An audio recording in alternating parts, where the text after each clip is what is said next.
Hello guys, अब हम solve करने वाले हैं एक्सरसाइज नंबर 9.1 का क्वेश्चन नंबर 11। ठीक है, तो चलिए शुरू करते हैं। क्वेश्चन नंबर 11 में आपको बोला गया a TV tower stand vertically on the bank on of a canal फिर डैश डैश डैश। आगे देखो, यहाँ पे आपको दिया गया सी फिगर 9.12। ठीक है, तो अब हम यहाँ पे डायरेक्टली फिगर देखेंगे। ठीक है, 9.12। ठीक है, तो अब मैं अब यहाँ पे बना लेता हूँ। आपको मैं यहाँ पे स्क्रीन पे चिपका दूंगा। ठीक है, यहाँ पे मैं अपने लिए बना लेता हूँ फटाफट से। ठीक है, तो यहाँ पे ये ऐसा कुछ है और ये यहाँ पर। अब इसकी नेमिंग कर लेता हूँ। ये है मेरे पास ए बी सी और ये डी। ठीक है, ये 30 डिग्री और ये 60 डिग्री। ठीक है, और इतना पूरा मेरे को डिस्टेंस दिया गया 20 मीटर का। ठीक है, ये सॉरी इतना डिस्टेंस बस 20 मीटर है। ठीक है, ये इतना। ठीक है, और इसके बाद यहाँ पे मेरे पास सी भी नहीं दिया गया मेरे को कुछ। ठीक है, चलो अब हम इसको सॉल्व करेंगे। ठीक है, तो सबसे पहले अब मैं यहाँ पे सॉल्यूशन स्टार्ट करता हूँ। ठीक है, सॉल्यूशन। तो देखो, अब मेरे को यहाँ पे फाइंड क्या करना है। यहाँ पे मेरे को फाइंड करना है ए भी फाइंड करना है और यहाँ पे ये सी भी फाइंड आउट करना है ना। ठीक है, तो चलो अब देखते हैं। सबसे पहले अब मैं यहाँ पे छोटे वाले ट्राइंगल को कंसीडर कर रहा हूँ। ठीक है, इन ट्राइंगल ABC। ठीक है, ठीक है, तो अब देखो, अब मैं कहाँ किससे रिलेट कर रहा हूँ। मैं यहाँ पे tan थीटा से यहाँ पे दे रहा हूँ। वो होता है मेरा P/B। पहले मैं यहाँ पे अपने कीवर्ड लिख लूँ, है ना, और HHB होता है। ठीक है, HHB। तो P/B यानी परपेंडिकुलर अपॉन में बेस, ये दोनों रिलेट हो पा रहे हैं। ठीक है, तो अब मैं यहाँ पे tan थीटा का फॉर्मूला लगाऊंगा। ठीक है, tan थीटा वो होता है मेरा P/B। ठीक है, थीटा यहाँ पे मेरे को दिया गया 60 डिग्री। ठीक है, तो यहाँ पे अब मैं थीटा की जगह 60 डिग्री लिख लूँगा। इक्वल टू मैं P/B। P यहाँ पे मेरे को दिया गया है ए बी है ना, और बेस यहाँ पे बेस मेरे को सी भी दिया गया है। ठीक है, या फिर BC कह लो। ठीक है, BC। ठीक है, तो अब देखो tan 60 कितना होता है। ये होता है मेरे पास √3। तो मैं यहाँ पे लिख लेता हूँ।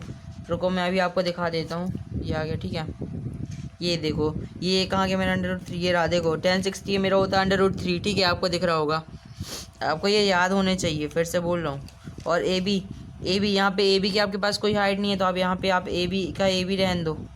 BC की भी आपके पास कोई हाइट नहीं है, तो BC का भी BC रहने दो। ठीक है, BC।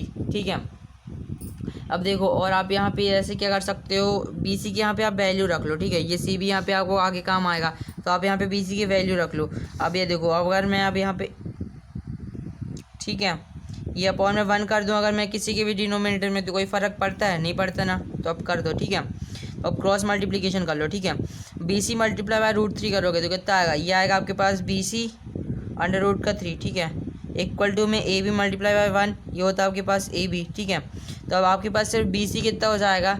ये हो जाएगा आपके पास BC, ये हो जाएगा आपके पास AB √3, है ना। ये 3 इधर मल्टीप्लाई में, अगर इक्वल टू होता जाएगा तो डिवाइड में हो जाएगा। ठीक है, ठीक है, तो अब आप इसको दे दो इक्वेशन फर्स्ट। ठीक है, अब इसके बाद देखो, अब यहाँ पे हमने अभी ABC वाले ट्राइंगल को कंसीडर किया था, अब हम बड़े वाले ट्राइंगल को कंसीडर कर रहे हैं। ठीक है, कौन सा? ABD वाले ट्राइंगल को। ठीक है, ABD वाले ट्राइंगल को। ठीक है, तो अब मैं यहाँ पे लिखूँगा इन ट्राइंगल ABD। ठीक है, ABD है ना, ABD। तो ABD देखो, ABD में मैं क्या कंसीडर कर, देखो ABD में मैं किससे रिलेट करने वाला हूँ। यहाँ पे मैं P/B का फॉर्मूला लगा के रिलेट कर सकता हूँ। ठीक है, तो यहाँ पे मैं अब tan थीटा का फॉर्मूला लगा देता हूँ। tan थीटा D अच्छे से बना लेता हूँ। D tan थीटा वो होता है मेरा P/B। यहाँ पे थीटा मेरे को यहाँ पे 30 डिग्री दिया गया। ठीक है, आप चाहो तो यहाँ पे cot थीटा का भी फॉर्मूला लगा सकते हो, है ना, इक्वल टू परपेंडिकुलर यहाँ पे मेरे पास है AB है ना, तो परपेंडिकुलर जो मैं AB लिख देता हूँ, और बेस यहाँ पे मेरे पास है DB। ठीक है, DB है ना, तो DB को मैं क्या क्या लिख सकता हूँ? DC + CV लिख सकता हूँ, है ना। देखो मैं लिख देता हूँ, ऐसे मैं लिख सकता हूँ ना, CD + BC। ठीक है, CD + BC। ठीक है, तो अब मैं यहाँ पे पुट कर लेता हूँ वैल्यू। ठीक है, तो tan 30 क्या होता है? ये होता है आपके पास 1/√3। मुझे पता है, मैं लिख लेता हूँ और आपको भी दिखा देता हूँ। देखो tan 30 कहाँ गया? ये रहा मेरे पास 1/√3। ये है ना, ये यार सही में ये 1/√3, इसको आप याद कर लेना अच्छे से। ठीक है, इक्वल टू में AB की जगह आप AB रहने दो, अपॉन में CD की वैल्यू है आपके पास, हाँ है 20 है। ठीक है, 20, ये 20 मीटर है ना, प्लस बी सी की वैल्यू ये इक्वेशन फर्स्ट अपने पास है, ठीक है। ए बी अपॉन √3, तो अब यहाँ पे लिख लो ए बी अपॉन में √3, ठीक है। ठीक है, तो अब हमारे पास इतनी वैल्यू आ गई, ठीक है।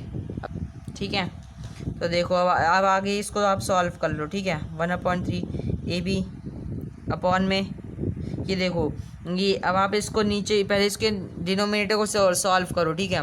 तो अब ऐसी जब ऐसी कोई इक्वेशन आ जाती है तो आप इसको कैसे सॉल्व करते हो वो मैंने आपको पहले बताया हुआ है, ठीक है ना। इसका मल्टीप्लाई इससे और प्लस में ये, ठीक है। तो अब आप इसको लिख सकते हैं 20/3 प्लस में ए बी, है ना, ठीक है, हमने लिख दिया। अब देखो, अब जो हम कभी भी हम डिनोमिनेटर में अंडर रूट को नहीं रखते, ठीक है। और ये देखो अभी ये हमारे पास √3 इसके अपॉन में है, तो वो मैं यहाँ पे ऐसे लिख देता हूँ, ठीक है, √3, ठीक है। अब देखो अब मैं यहाँ पे रैशनलाइज कर दूंगा क्योंकि अब मैं डिनोमिनेटर में √3 को तो नहीं रखता, ठीक है। तो अब देखो ये मल्टीप्लाई बाय ये ऊपर भी √3 और ये अपॉन में ये भी √3, ठीक है। तो देखो इस √ से ये अंडर कैंसिल हो जाएगा, है ना। ये ऐसे मैंने कर दिया। देखो जैसे आपके पास ये कोई वैल्यू दी गई होगी, ठीक है।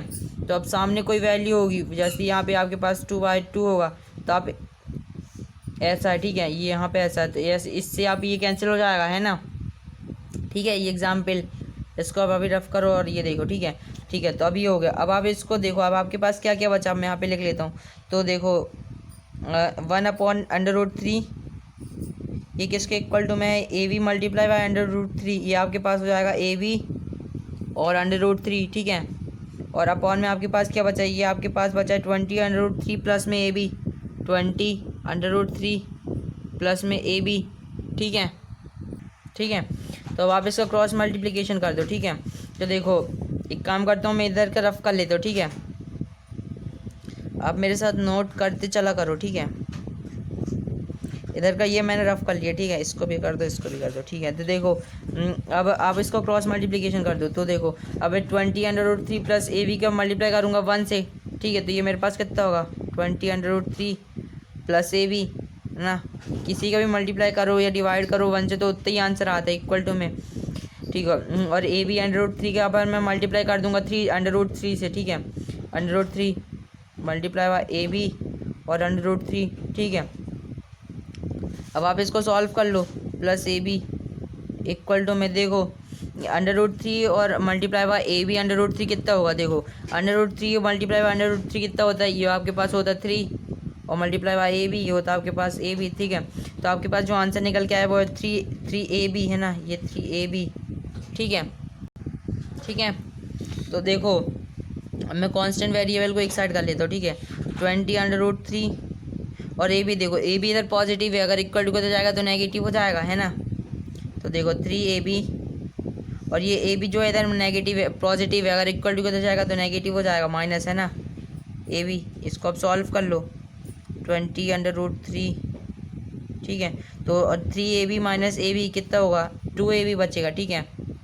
तो आपके पास जो ए बी की वैल्यू निकल के आएगी वो कितना होगी, जो 2 है इधर मल्टीप्लाई में है, अगर इक्वल टू को तो जाएगा तो डिवाइड हो जाएगा, है ना।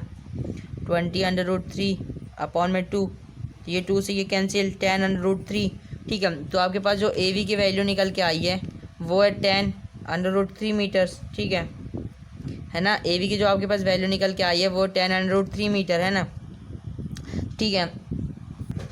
तो अब मैंने यहाँ पे ए बी की वैल्यू तो निकाल ली है, ठीक है। अब इसके बाद ये ए बी की वैल्यू मैंने यहाँ पे निकाल ली है, वो मेरे पास आ गई है 10/3 मीटर, ठीक है। अब मेरे को यहाँ पे सी बी की वैल्यू फाइंड आउट करनी है अब, है ना। सी बी की अब मेरे को वैल्यू फाइंड आउट करनी है। तो देखो अब बी सी यानी, है ना, तो अब बी सी यहाँ पे मैंने इक्वेशन 1 में निकाल रखा है, बी सी इक्वल टू मेरा होगा ए बी अपॉन में √3, ठीक है। ठीक है, तो अब इसी को मैं पुट कर दूंगा, ठीक है, पुट। देखो यहाँ पे मैं ए बी पुट करूँगा ना, ए बी इक्वल टू में 10/3 इन इक्वेशन फर्स्ट आपके पास क्या है, वो है आपके पास B C equal to A B upon में √3, बी सी इक्वल टू में ए बी अपॉन में √3, ठीक है। तो बी सी का बी सी रहने दो, इक्वल टू में ए बी अभी आपने निकाला है 10/3, ठीक है। तो लिख दो 10/3 अपॉन में 3 मीटर, ठीक है, ये √3 है ना, ठीक है। तो अब ये √3 से ये √3 कैंसिल हो जाएगा, है ना। ये √3 से ये √3 कैंसिल, तो अब इसको रफ कर दो। आपके पास ये जो BC निकल के आया, BC वो 10 मीटर है ना, 10 मीटर आपके पास ये BC निकल के आया है। तो आपके पास यहाँ पे BC निकालना था और A भी निकालना था, तो वो आपने निकाल लिया, ठीक है। आप यहाँ पे आंसर लिख लो पहले, ठीक है। आंसर यहाँ पे आपने AC निकाला था, AC इक्वल टू 10 √3 मीटर। ये AC नहीं, AB है ना, AB। और इसके बाद BC आपने निकाला था 10 मीटर, ठीक है। अब आप इसका आंसर सॉल्व कर सकते हो। The height of the tower is 10 √3 metre and the bit of the canal है ना, कैनाल इज 10 मीटर, ठीक है। तो उम्मीद करता हूँ क्वेश्चन नंबर 11 आपको समझ में आया होगा। अगर समझ में आया तो अभी वीडियो को लाइक कर दो और चैनल को सब्सक्राइब नहीं किया तो फटाफट से कर दो। थैंक्स फॉर वॉचिंग, मिलते हैं अगली वीडियो में, तब तक के लिए बने रहिए हमारे साथ।